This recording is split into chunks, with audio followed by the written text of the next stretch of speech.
Well, hi guys, it's that time. It's our Bible teaching snippet of the day.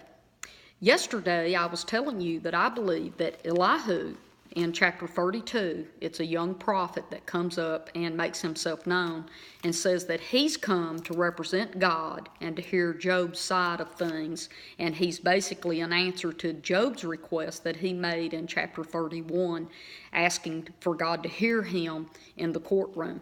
Now, I did say that I thought that this man was the one who recorded accurately the events and the conversations that went on. I don't have a problem in believing that possibly Moses carried this book forward and could have even added God's perspective to everything. But I do believe, because Elihu spoke in first person about the events that happened, that he probably was the one that recorded the events. Now, as I ended yesterday, I told you that I was going to talk about Job's friends. Well, let's talk about that today, okay? Now, Job's wife tells Job to curse God and die. Boy, that's a tough one right there. Today's teaching is not going to be fun for me. Did you know I have heard spouses basically tell their spouses that who are sick. They're sick and they're like, well, just curse God and die. I mean, we're still doing that, guys. I'll expose a little bit about who I am and what I do sometimes. I go to hospitals and to people's homes and different places, and I pray for people.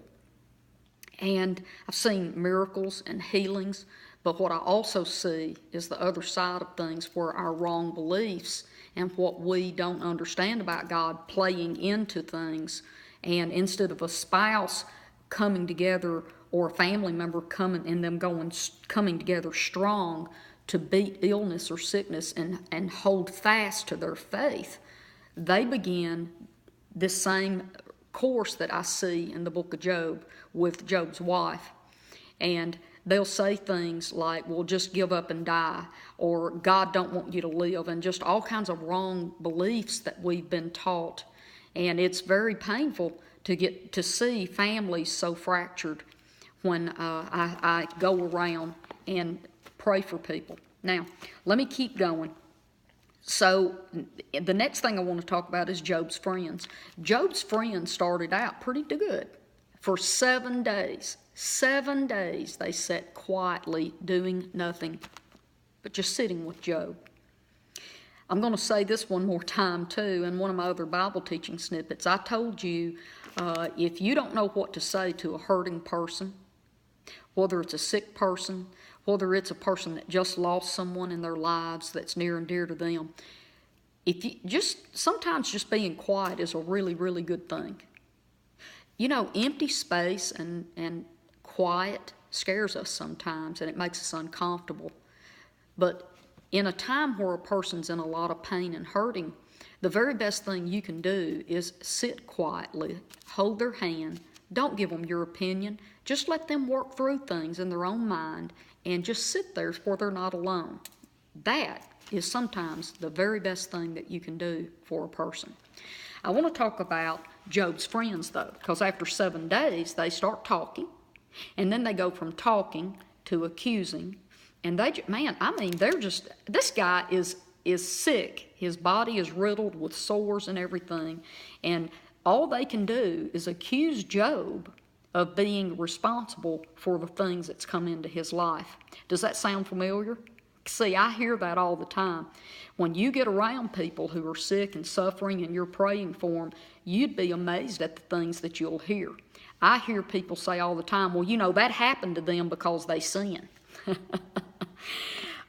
You know what? If that's true, every person on this planet would be sick or be hurt or something going on bad in their lives, because if God was giving us fair wages for all of the stuff that we do, even the very best of all people would have bad things going on in their lives all the time, because, guys, we're just not always that great.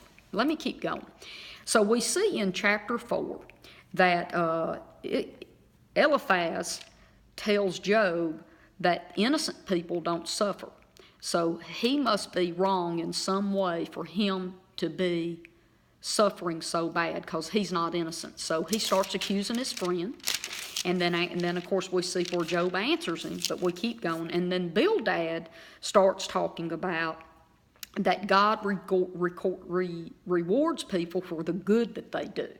And that basically he's saying that God is rewarding Job for the bad things he's done, and that Job's not nearly as good as Job and as people think Job is. Now, Job is a really great guy. If you read this, it talks about all the good things he's done for children and widows and people. But this guy's saying, well, you're hiding something because you're really not that good.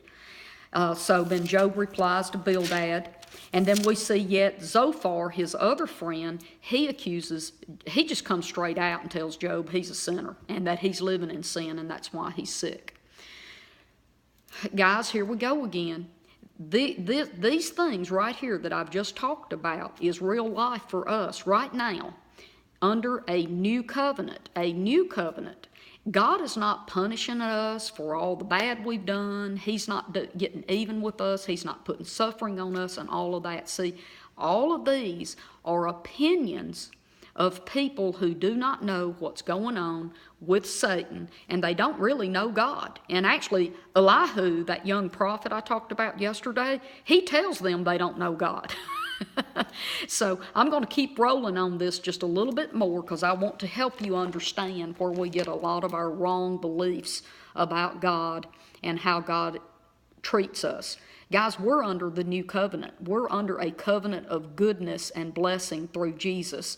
God does not put sickness on people. He does not make people suffer and all of that crazy mess, okay? But today I'm going to end it right here, and I'll see you tomorrow on Facebook. Bye-bye.